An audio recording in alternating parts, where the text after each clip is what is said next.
Okay, you guys, first of all, let me just say this. It's really, really unfair for me to have to go after that program. I mean, that program was just spectacular. It was uplifting. It was thought-provoking in every single way.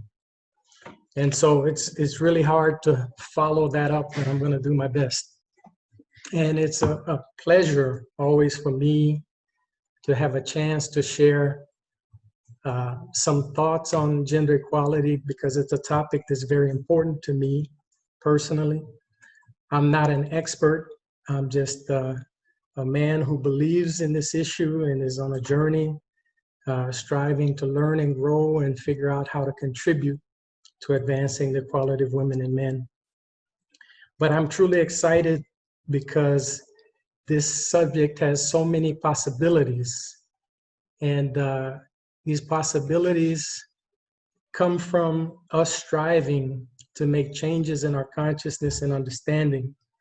And I also must tell you that I'm highly motivated for this topic because I was raised by 5 older sisters and a mother, all of whom influenced me greatly. And not to mention the fact that I have a wife and 2 daughters. And so this is a topic that is very central in my life. Now, some of you are probably saying, man, you survived being raised by 5 sisters. And yes, I did survive. My brother and I, we were forced to play many times, play house with my sister Tracy and Rhea. And they actually used to dress my brother and I up as this little couple. And I was always the girl in the couple. So it's a wonder that I actually did survive. No, but all kidding aside, the women in my life have significantly influenced me, and they continue to influence me, and to this day. So, what I really want to try to do this morning is I want to share 4 things with you. First, some of the spiritual insights and guidance that informs my understanding of this issue, and Rick and Carolyn have shared much of that through some of the readings. And so you may find 1 or 2 or a few more quotes that I am repeating from what they shared, but they'll be important for us to hear them again in any case. The second thing I want to do is help us assess where we are in relation to progress on this issue. And then the third thing is to talk about some of the possibilities and the things that we've been learning on this journey, because this is a journey toward equality that all of humanity is on. And then finally, I want to leave you with a few practical things that I feel are important for us to consider as each of us try to champion gender equality. And it's good that Carolyn mentioned some questions at the end. I don't in any way want to put myself as an expert to be able to answer all the questions, but I will do my best, and the questions can be answered among all the knowledge and the talent that we have in the room or in the meeting. When I get to the end, I welcome any questions and insights that any of you may have. And if you want to share some of your own experiences, that'll be fine as well. My job is literally to stimulate some reflections and get the conversation going. So I mentioned in my last talk that I was a member of the Baha'i Faith, so many of the insights that I share come from the Baha'i teachings, which really have a lot to say about this issue. And the first one is that equality is a matter of divine justice. There's a short quote that says, divine justice demands that the rights of both sexes be equally respected, since neither is superior to the other in the eyes of heaven. Yet in another place it says, to accept and observe a distinction which God has not intended in creation is ignorance and superstition. And yet another one says that in this day, the equality of women and men has been fully and categorically announced. So part of what guides me is understanding that men were created for women and women were created for men. In the Baha'i writings, it says that women and men have been and will always be equal in the sight of God. Verily, God created women for men and men for women. And that dignity before God depends not on sex, but on purity and luminosity of heart. Human virtues belong equally to all. Yet in another place it says, whosoever has a pure heart and renders good deeds is nearer to God and the object of his favor, whether man or woman. So to me, the goal has never been sameness. It says in the writings that men and women differ from one another in certain characteristics and functions is an inescapable fact of nature and makes possible their complementary roles in certain areas of life and society. Equality of men and women has been fully and categorically announced. There's a beautiful analogy in the Baha'i writings that says that men and women are like the two wings of a bird, that man is one wing and woman is the other. And if you look at my hands, there's a tremendous symmetry between them, but they're not identical. There's no way you can superimpose one hand on the other or one wing on the other. Both wings must be strong for the bird of humanity to soar to its highest heights. So Rick and Carolyn shared a quote that said, equality of the sexes will be established in proportion to the increased opportunities afforded women in this age, for men and women are equally the recipients of the powers and endowments from God, the Creator. Now, something else that informs me in relation to this issue is the concept that the world is out of balance. And Rick shared this quote with you, that the world in the past has been ruled by force and man has dominated over woman by reason of his more forceful and aggressive qualities, both of body and mind. But the balance is shifting, force is losing its dominance, and mental alertness, intuition, and the spiritual qualities of love and service in which woman is strong are gaining ascendancy. Hence, the new age will be an age less masculine and more permeated with feminine ideals. Or to speak more exactly, will be an age in which the masculine and feminine elements of civilization will be more evenly balanced. Rick also shared a quote that talked about social and political progress and our very happiness depending on achieving equality. And one of the quotes that I had in my presentation is that until the reality of equality between man and woman is fully established and attained, the highest social development of mankind is not possible. And another quote, let it be known once more that until woman and man recognize and realize equality, social and political progress here or anywhere will not be possible. For the world of humanity consists of two parts or members. One is woman, the other is man. Until these two members are equal in strength, the oneness of humanity cannot be established, and the happiness and felicity of mankind will not be a reality. So I share this because this is the spiritual guidance that helps me think about this issue of gender equality.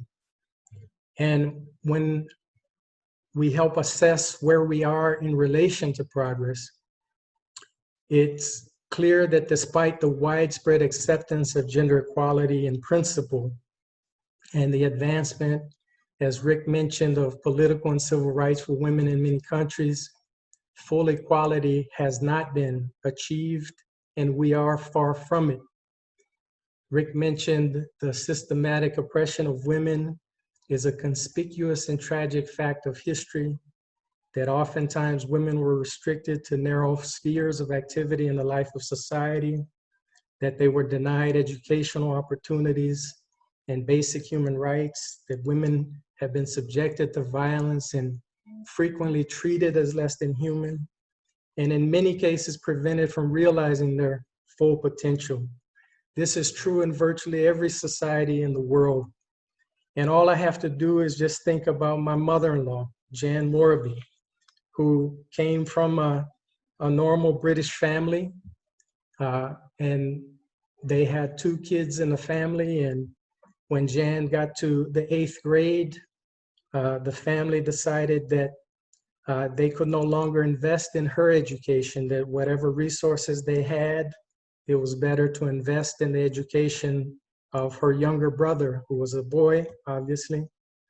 But those kinds of choices are choices that people have made all over the world to give more opportunities to men, and thinking that we should have less opportunities for women because women are going to marry, become part of another man's household, and therefore their education is not important.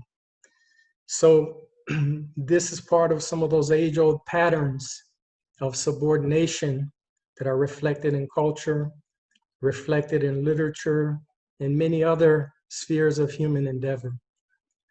And there's also, in the world in which we live, a culture that has been with us for many, many generations, but it's a culture of violence that exists in the world against women and girls. And when I talk about the words culture of violence, it means patterns of thinking, feeling, and acting that people hand down from one generation to the next. And these are things that we build blind spots to and just think are a part of life. But I remember 25 years ago when I started learning about this culture, I read a paper by Dr. Michael Penn, who's a noted psychopathologist. And he had written a paper citing the high rates of physical and sexual abuse that were not only restricted to the United States or to adults, but he outlined in specific detail the epidemic nature of the problem worldwide. And he presented examples ranging from the approximate 18 million women who are beaten annually in the US, to the rise of dowry deaths in India, to the estimated 100 million women worldwide who've had their genitals mutilated as a cultural practice to make them more docile for men, to the 77 million women missing from actuarial figures in Bangladesh, Afghanistan, India, Pakistan, and China. Women who were presumed to have been killed shortly after birth because of being female, to the Western practice of incest, to the increase in examples of sexual slavery, to the growing sex tourism industry involving young children and girls, to the increase in rape by armed forces as a tactic of war. And as painful as this is to hear, we know that this exists, and it's something we have to be willing to talk about. Otherwise, it won't go away and it won't change. So I submit to you that full equality has not yet been achieved, and we are far from it. According to Global Gender Gap report for 2020, which is a report published by the World Economic Forum since 2006, and it measures 153 countries and the progress they're making to close the gender gap. It measures things like pay gap and female education gap, women's empowerment gap, the share of women in the labor force, the percentage of women in companies' boards of directors, and even it measures violence against women. And that report says that none of us who are living today will see gender parity in our lifetimes, nor likely will many of our children. And that is a sobering finding, because they say that based on estimates of the progress that we've been making, it will take 99.5 years for us to close all those gaps. Now, That is a pretty bleak outlook, and I don't suggest that any of us accept it as gospel. But since about 2006, when the world has started to measure these indicators, this is what the data is in fact showing. So this is one of the reasons it's critical and important for us to be champions, to be engaged in this journey toward gender equality.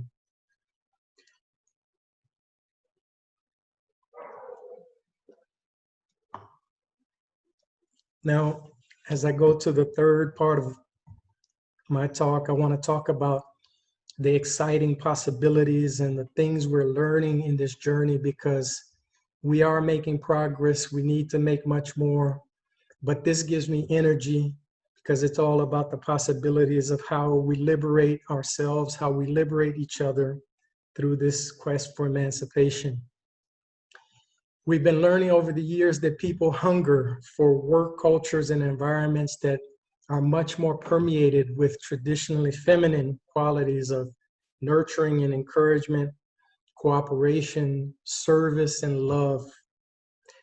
I had worked in male-dominated corporate structures for about 15 years before going into business for myself. And part of what made me burn out of those corporate structures was the fact that I did not feel in them the same elements that I felt in my own upbringing. I had been raised by women who had nurtured me, who had cared for me, who taught me about cooperation, who taught me about service. And when I got into these male-dominated structures, I found that they did not support and nurture my development. And so I share that because these are qualities that are missing in most corporations today. One of the main reasons they are missing is because many women are missing from the power and decision-making tables. Or if they are in these corporations, they've had to adopt many times traditionally male characteristics to survive. You know, a prevalent business model that is still taught today is that business is war. And I submit to you that it's not women who are teaching that concept and that curriculum. Now, regarding the analogy about the two wings of a bird, we've been learning that there's a great symmetry between the wings. Yet, as I said before, you cannot superimpose one on the other. To me, that implies a great uniqueness that is inherent in both sexes, but at the same time, a great strength. It implies that we have a lot to mirror forth to each other and learn from each other. And as we develop these capacities and we learn from each other, we will in fact grow and evolve to greater levels of understanding. When my daughter Jasmine was 12 years old, I remember driving her to a music lesson, and we were going through different parts of town, and finally as we drove up this hill where her music school was, all of a sudden somebody threw something that maybe was the size of an apple or a tennis ball or a rock of some kind, and it hit the side of the car. And I'm not proud to say what my reaction was, but my reaction was, as soon as that happened, I came to a screeching halt and I jumped out of the car and full of testosterone and I don't know what else, but I was looking around for who did it. And my daughter, Jasmine, said, "Dad, get in the car now." And I never forgot her reaction, because I had never seen her be so assertive and so determined. And she told me what to do and put me in my place. But that just went to show me right then and there that men and women, they approach life, they see life, they react to life in different ways. And the world is really overly full of testosterone and everything that has created some of the conflicts that we see today. So the way women approach problems, the way women look for solutions will be markedly different than the way men do. We've also been learning that women have a tremendous power to change culture and society if they are educated. As a matter of fact, the Baha'i writings call for universal education, that every child should be educated. But if a family has limited resources and must make a choice between educating a boy child or a girl child, that the preference should be given to the education of girls, because the girl child will potentially be a mother and the first teacher of the next generation. And the best way to improve every generation is to have educated mothers raising that generation.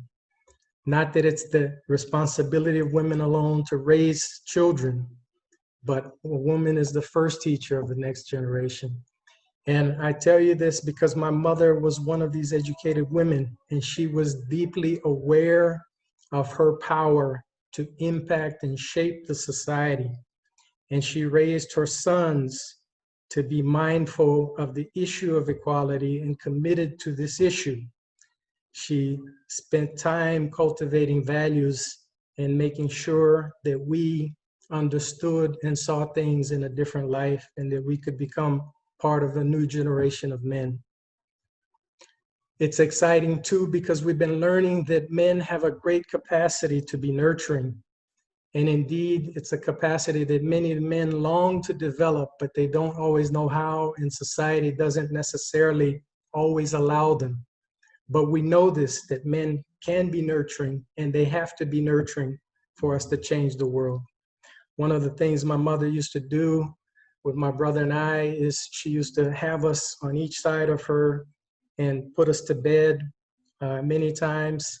And she would cuddle with us, and she would tell stories to us, and she would ask us about our day, and she would have us reflect on what we had done well and what we needed to do better. And so that practice alone made me as a man want to do the same thing with my children. It's one of the moments of the childhood of my children that I have most enjoyed, and one of the moments that I believe my own children have most enjoyed. So men have this capacity to be nurturing. And I know this also because I remember the last year and a half of my mother's life, the person in the family who really stood up to really render a service to the family, to my mother, was my brother Gregory, who was living in Wisconsin, and he decided that he needed to move to Washington, D.C., where my mother was. And he basically uprooted his life, got a new job in a new place, and took care of my mother for the last year and a half of her life. So I know men have this capacity, and it's something that is exciting as we continue to nurture it. We've also been learning over the years that human beings define what is real based on what they experience. And I mentioned before in another talk that anthropology has taught us this, and that men and women experience totally different realities many times in the world. There are sometimes subtleties and contrasting differences that affect how we perceive what happens and things that affect our lives. And if you just want to ponder this thought a little bit more, we've seen in relation to race relations in this country how blacks and whites experience life in this country, but many times totally different realities in terms of police brutality or certain treatments that they receive. We are also learning over the years about the violence that many women face. There are different threats and different pressures too, and they're based on a world that's out of balance. The threat of violence toward women is a reality that we must all become more sensitive to and constantly seek to eradicate. The statistics on violence against women are mind-boggling. I encourage each of you to explore them. But because of many of the issues of violence toward women happen behind closed doors, it's especially challenging. Often people don't talk about it, and consequently women suffer in the dark and internalize much of what happens as if it's something that they deserved, something that is normal. I'm also mindful and excited that we are learning that men and women must act with tremendous love and compassion in these situations toward the victim, that we need to avoid victim shaming and victim blaming, and act with tremendous outrage and a sense of urgency against the perpetrator. This is something that society cannot tolerate and cannot just accept anymore. And I'm excited that we are learning that achieving unity in our diversity is a key. That sounds very simple, but it's much deeper than it sounds. Men and women, for the most part, have learned to coexist. And indeed, in many marriages, people tolerate one another or tolerate one another's diversity. But there's an entirely new level that we're challenged to rise to, and that level is the level of true unity. And I always think that everybody, every single person is sort of on a continuum of diversity evolution, and that the very beginning of that continuum is the concept of tolerance, and that many people have gone beyond tolerance to evolve to the level of respect, and they really respect diversity. And then there's other people who have gone beyond respect and they've learned to appreciate diversity, knowing that we are richer and stronger with our diversity. But the ultimate challenge is for us to reach the level of unity in diversity, where we are benefiting from all the positive things that diversity brings into our life and all the richness of that diversity. We are also learning that none of us have a monopoly on the truth, and that this is vital to our understanding of this issue and moving forward. Being receptive to learning one from another is critical. And I talked about my sisters earlier and joked about having survived a household with so many women, but I'm truly grateful to them because very early in my life, I sort of knew and was raised in a way that I kind of understood that much of what I was supposed to learn in life was going to come at the hands of women.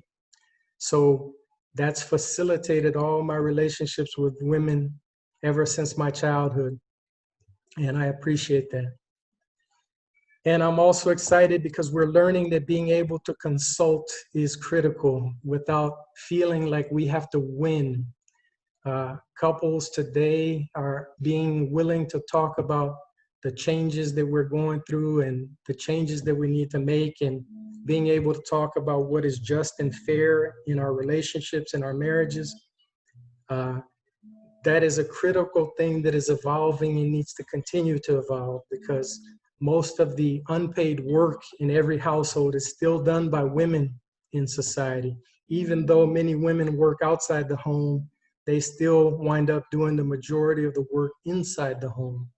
And that is something that's got to change, but it is slowly changing.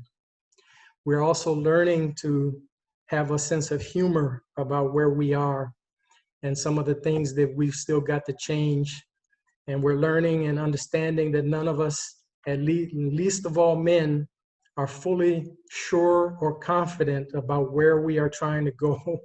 And if you know men, it's very difficult for men to stop and ask for directions. Even when they know where they're supposed to be going, if they're lost, they don't stop to ask for directions. So we are learning a lot about being humble and having a more humble posture.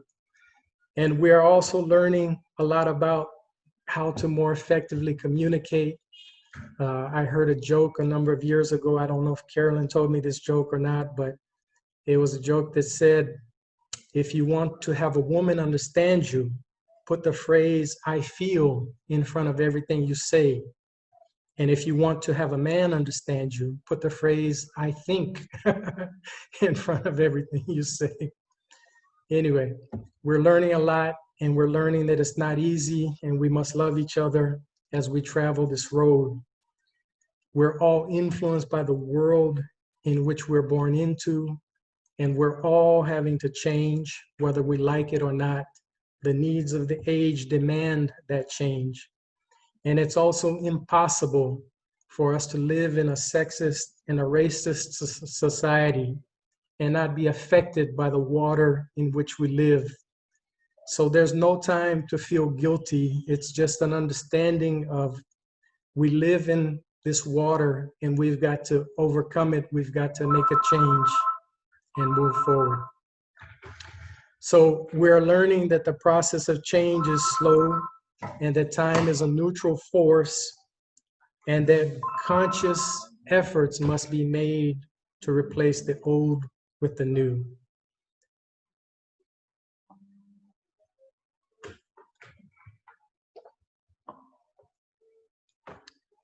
So let me try to bring us to the fourth part of my comments, which is really leave you with a few practical things that each of us can do as we help champion gender equality and become part of the solution that the world, in fact, needs.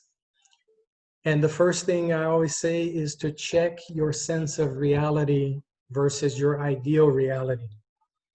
A story I often tell is that when I was in college, I took a women's studies class, and I had been raised by these 5 older sisters and a mother, and I thought I was already a fairly liberated male.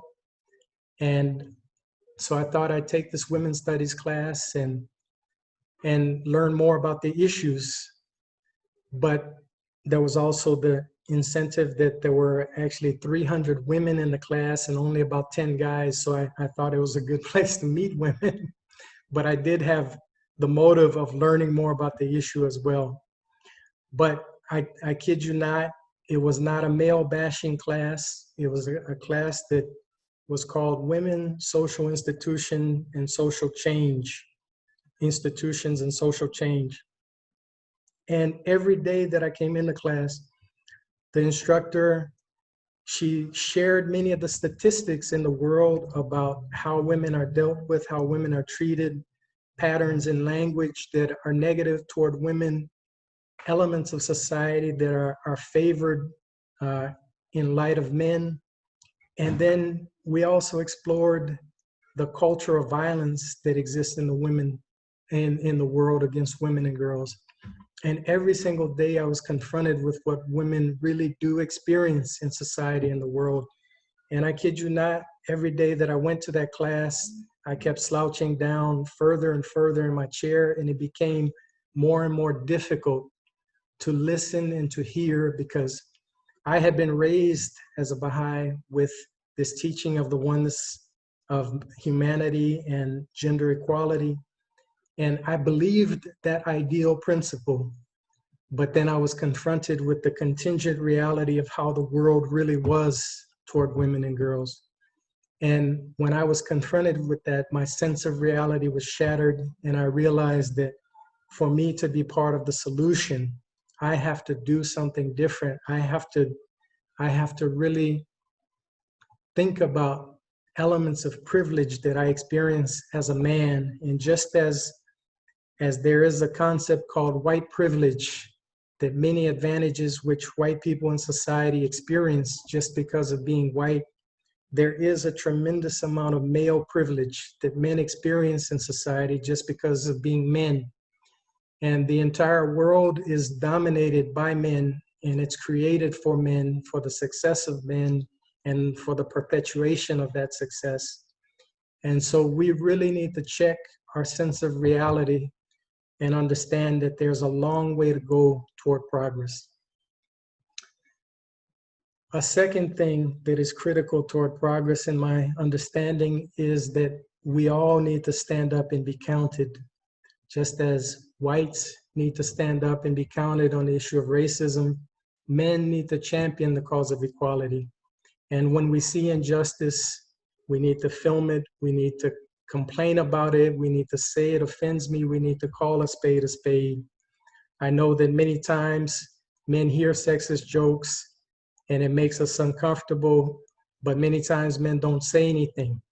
And I'm not saying that you need to give a sermon to everybody when you see something like that, but when we hear something, we need to take a stand. We need to have the moral courage to say That offends me. I don't like hearing those kinds of comments. I don't subscribe to that ideology. Uh, so we need to take a stand. Taking a stand also means in our households, we need to practice equality at home. We need to do our fair share of chores. We need to stand up for equality and parity in the workplace, equal work for equal pay. But definitely, if we want to role model it for our children, we need to stand up at home as well. A third thing is we need to re-educate ourselves about issues of race and gender in the world, and specifically this concept of a culture of violence that exists against women and girls. Recognize that each of us has blind spots and none of us has a monopoly on the truth, but we all have a responsibility to be lifelong learners on many issues, especially that of gender and race. And in this same vein, we all need to become more familiar with the statistics of gender parity now that they're being measured on a global scale. And because each of us would be inspired to contribute in many more ways if we were aware of these figures on gender parity. There's a host of injustices that persist if we don't understand the issue and the history and the data of this issue. A fourth thing, and I'm coming to a close, but a fourth thing is engage in dialogues about gender issues. You would be amazed what women will tell you if you have their confidence, if you ask them questions about what they experience and what realities they have to deal with. And so don't be afraid to talk about racial issues, about gender issues. This is really how we learn. And when people share with you about their reality, listen with an open heart, probe for clarity, and ask more questions. Especially if you hear something that makes you uncomfortable, say, help me understand why you say that, or why do you feel the way that you feel? And definitely don't try to talk them out of their reality, but listen with an open heart. A fifth thing that I think is critical is promoting and championing qualities in which traditionally feminine qualities of nurturing, encouragement, cooperation, service, and love. We need to be able to see these as leadership qualities that the world desperately needs.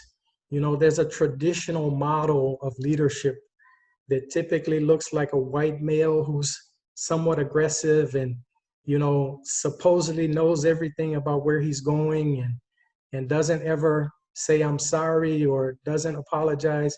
And those are totally outdated models of leadership. We need to be able to see and champion the qualities in which women are strong and see those leadership qualities, because women lead in a different way.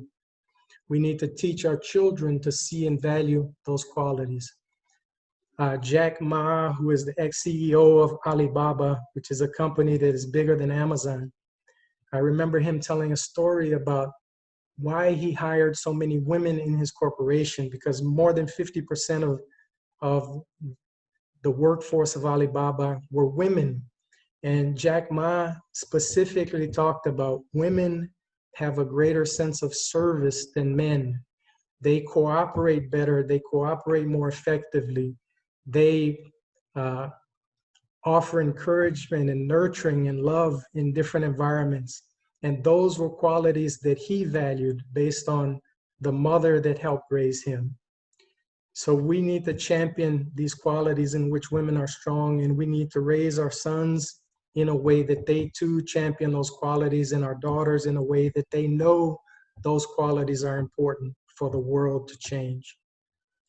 And finally, I want to say that we need to encourage and remind all the women in our lives that they have a voice, and what they think and what they have to say, the world needs to hear. What they think and what they have to say, the world needs to hear.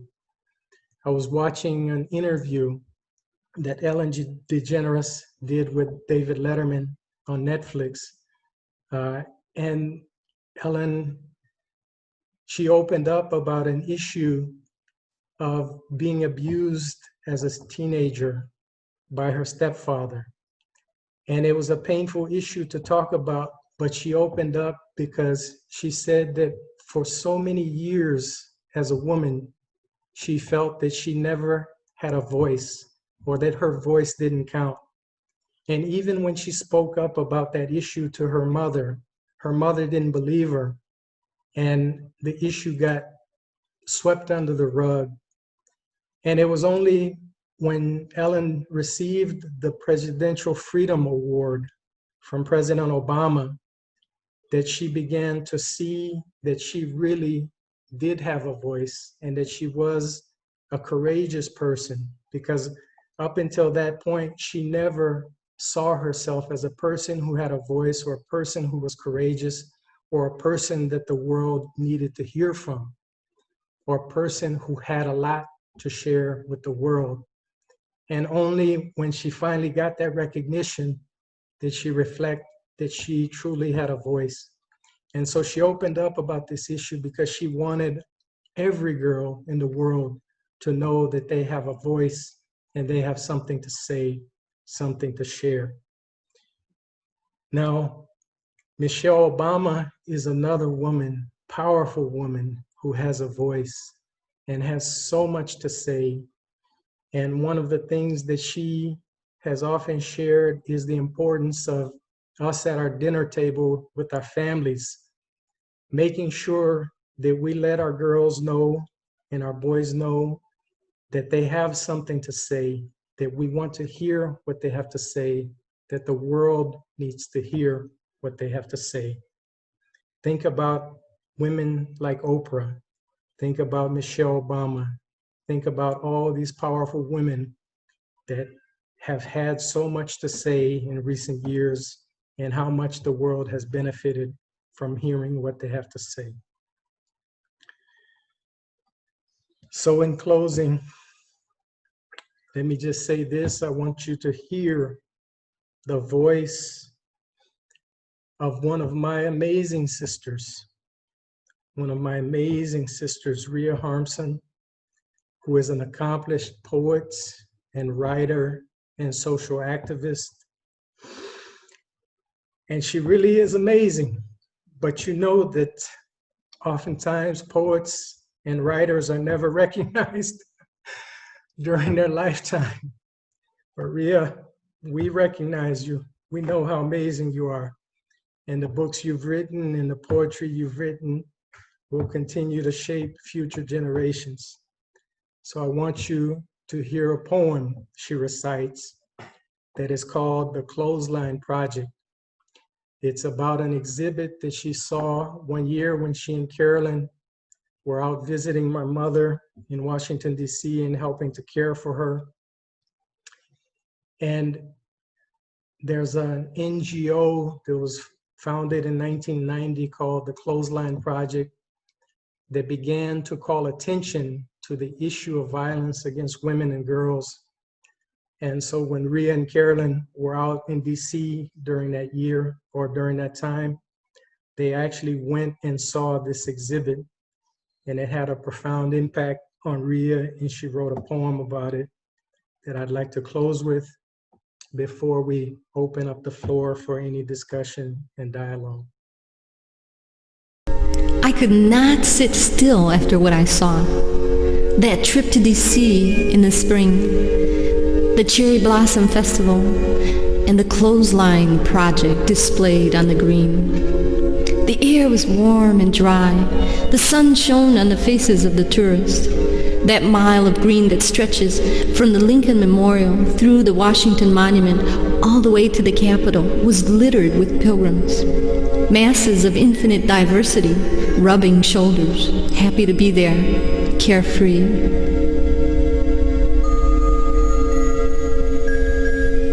On that green were these rows of t-shirts displayed on clotheslines, and on each shirt a story, pictures, a poem, an expletive.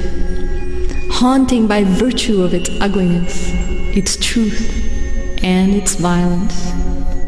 Each was the story of a woman abused, a child violated, a human temple desecrated.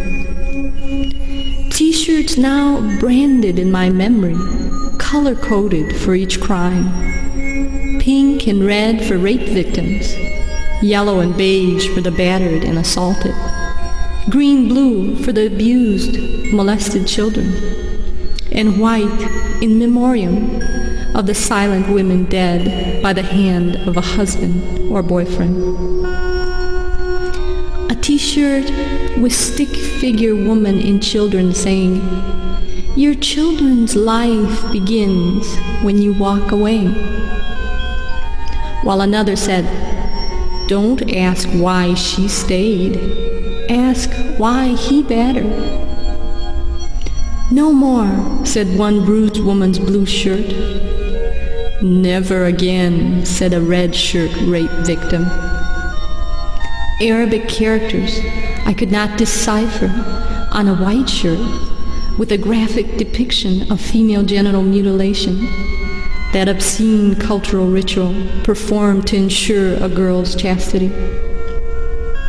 A flower garden and smiling sun on a yellow shirt, crooning to a lost inner child, "Come out into the sunshine."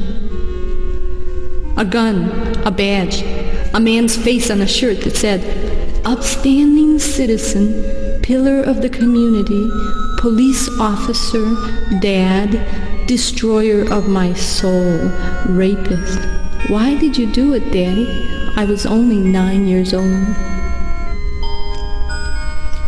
A 3x5 typed card pinned on a shirt said, "I was raised by white supremacist parents who made me witness the murder and torture of their victims, sexually abused me, and sold me into prostitution at the age of 12.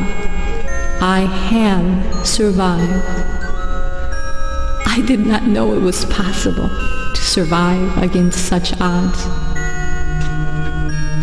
On the way back home, describing to my husband the gripping awareness, the flood of emotion that engulfed me, he nodded as he drove the car, silent. I felt crass for breaking the spell of a perfect Washington weekend, for dwelling on the unpleasant. I told a friend back home about all that pain and testimony. She said, "Wow," over the phone. Uneasy silence followed. Not the subject of polite conversation, I thought. The mind recoils at the grotesqueness of the unmentionable. The safe don't care to know of the graphic horrors, to hear of the pain of the violated. They are two worlds apart, two compartments of a fragmented social order. But because I wandered through those T-shirt corridors, I still hear them, their strangled cries echoing into eternity, their myriad whispers clamoring for expression, their shrieks and angry shouts rising, a ghostly cyclone threatening to engulf and sweep away everything in its path, till all the deeds done in the dark of night should come to light in the blazing sun, cracks in a dried up riverbed. How powerful they are, these united voices of the powerless, waving side by side on the clothesline, ranked like a battalion, poised to repel the assailant. Each T-shirt, a battle fought in darkness, a life aching with loneliness, a child crying out in the wilderness, in the inmost heart of creation. But now, a testament to survival, to the triumph of the human soul. Now, a link in a chain, pulling the weight of the ages off the backs of the downtrodden. Each a tiny hailstone that will beat upon the window pane of our consciousness, intrude in the paths of our notice, tug like a child on our sleeve, till we look at them and see them plain.